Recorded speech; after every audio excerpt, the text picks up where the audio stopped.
Assalamualaikum warahmatullahi wabarakatuh. Halo teman-teman, perkenalkan nama saya Manda Asti Latifah dengan NIM 240105040298. Saya hari ini ingin menuntaskan UAS perpajakan dengan dosen pengampu Ibu Kamila Windiani Putri MAK. Selamat datang di video edukasi pajak hari ini. Pernahkah kamu bertanya-tanya, apa itu SPT tahunan dan mengapa harus dilaporkan? SPT tahunan adalah surat pemberitahuan tahunan, laporan wajib yang menyatakan penghasilan, pengeluaran, dan pajak tertutup kita setiap tahun. Nah, itu tadi adalah penjelasan tentang SPT. Nah, sekarang kita langsung aja ke tutorial pelaporan SPT di Cortex. Pajak, kali ini saya akan memberikan sedikit tutorial ya, pengenalan awal untuk melaporkan SPT tahunan khususnya di Cortex ya.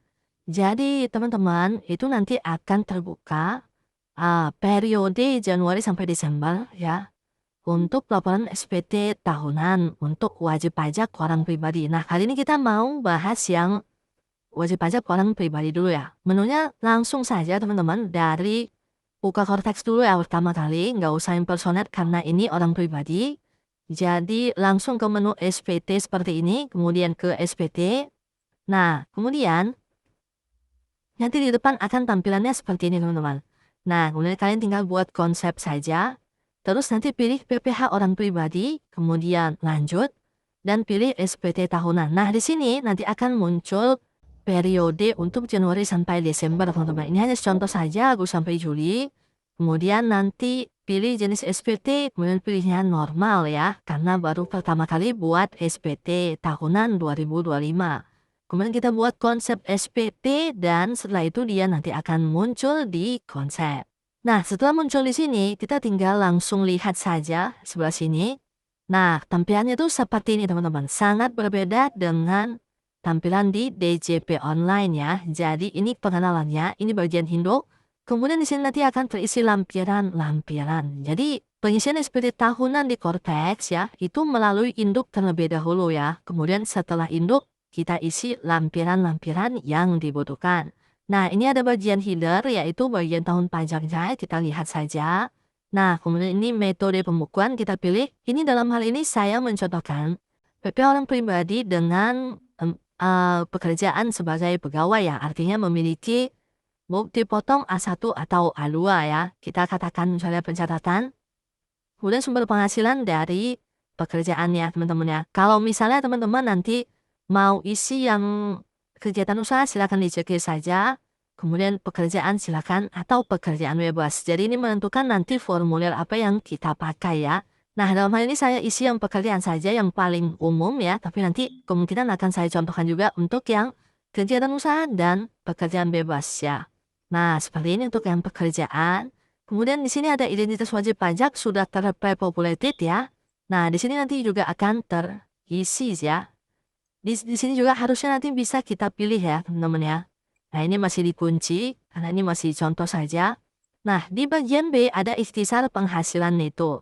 Tapi ini saya disclaimer dulu karena biasanya itu ketika pemberi kerja kita sudah melaporkan bukti potong ya di Cortex perusahaan atau di instansi dan sebagainya, itu sudah terpopulated sebenarnya teman-teman kalau di Cortex ini. Jadi kita tuh tinggal next aja sebenarnya. Tapi ini saya contohkan untuk pengisiannya dan memastikan bahwasanya isiannya itu benar gitu ya. Nah, ini kita masuk ke ikhtisar penghasilan itu, kita harus menjawab semua pertanyaan yang ada di induk ini ya teman-teman ya.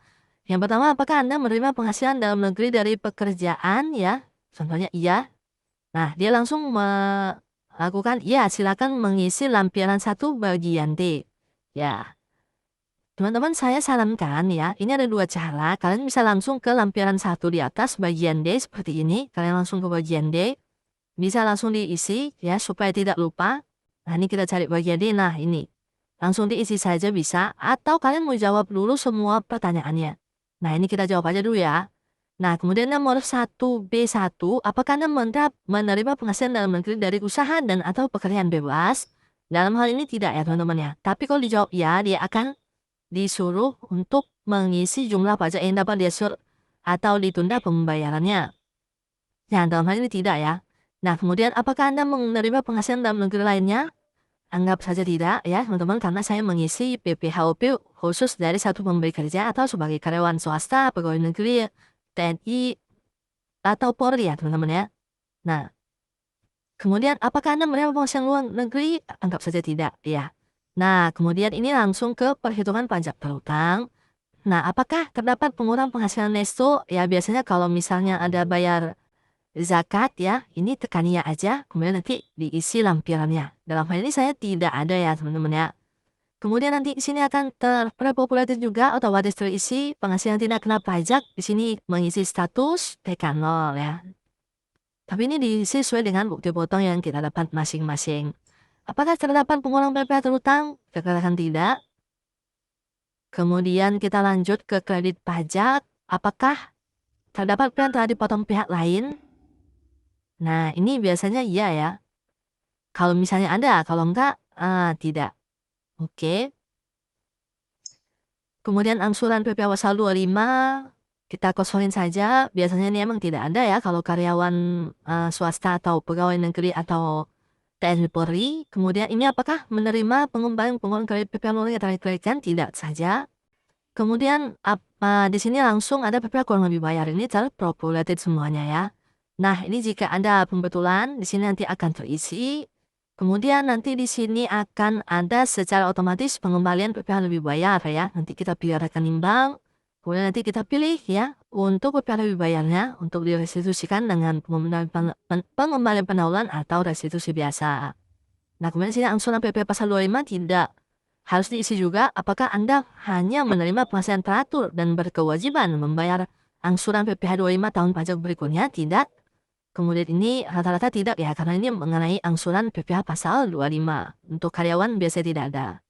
Nah, kemudian di sini kita isi ya transaksi lainnya. Harta pada akhir tahun pajak ini kita isikan nanti di lembaran 1 bagian A. Kemudian apakah memiliki utang pada akhir tahun pajak? Ya katakanlah iya boleh, kalau tidak tidak. Di sini biar simple kita tidak aja. Nanti kalau ada iya kita harus isi ya teman-teman di lampiran 1 tabel B ya. Kemudian kita berlanjut ke pertanyaan berikutnya, apakah menerima penghasilan bersifat final? Ini kadang-kadang ada ya, kadang-kadang tidak. Kalau misalnya ada silakan iya atau tidak, tergantung lampiran dari bukti potongnya ya. Biasanya ada, kita isikan saja di lampiran 2 tabel A. Kemudian ini menerima penghasilan yang tidak termasuk objek pajak, apakah misalnya menerima warisan, hibah, dan sebagainya yang tidak termasuk objek pajak, kita iakan, kemudian dia akan suruh mengisi lampiran 2 bagian B, ya. Nah, ini kita katakan tidak saja.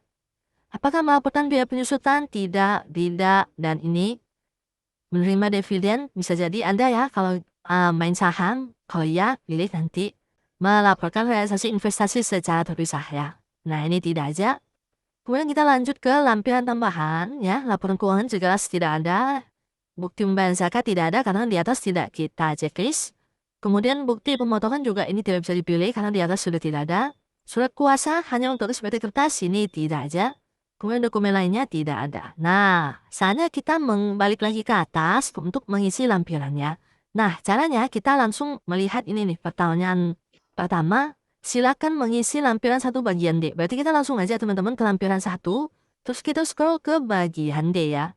Nah, ini bagian D apa? Penghasilan itu dalam negeri dari pekerjaan. Berarti di sini kita input identitas pemberi kerja dan nilainya nih teman-teman ya, sesuai dengan bukti potong kita. Nah, ini tinggal kita isi nomor identitas pemberi kerja ya. Ini hanya contoh ya. Nanti kalian isikan sesuai dengan bukti potong kalian. Kemudian kita balik lagi ke induk ya. Nah, di sini ada lagi nggak yang diisi? Ini nggak ada. Kemudian penghasilan itu kan sudah terpopulated ya. Kemudian tadi TK0 sudah kita isi, maka totalnya segini nih, 15.900.000 ya. Nah, yang di sini harusnya kita jawab iya tadi ya. Sorry ya teman-teman ya. Harusnya kita jawab iya. Nah, silakan mengisi lampiran 1 bagian nih, karena pertanyaan apakah terdapat biaya yang telah dipotong atau dipungut oleh pihak lain. Harusnya teman-teman ini sudah terpopulated ya. Teman-teman nggak perlu repot lagi mengisi, tapi nggak apa-apa, ini kita contohkan untuk yang pengisiannya seperti apa ya. Dengan bukti potong yang kita terima. Maka di sini akan langsung terisi ya. Kalau ada 2 bukti potong, isikan 2 bukti potong. kita balik lagi ke induk teman-teman ya.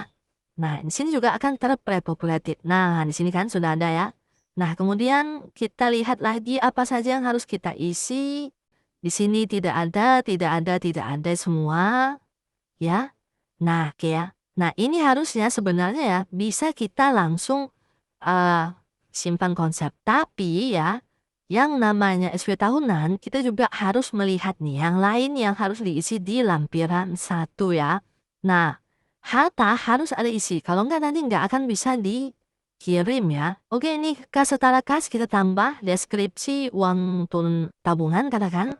Kemudian bukti kepemilikan nomor akun ini nomor rekening kalau 123 atas nama Jono misalnya, nama bank institusi, diri, kemudian lokasi harta, Indonesia, kemudian tahun perolehan 2025, saldonya 1 miliar misalnya.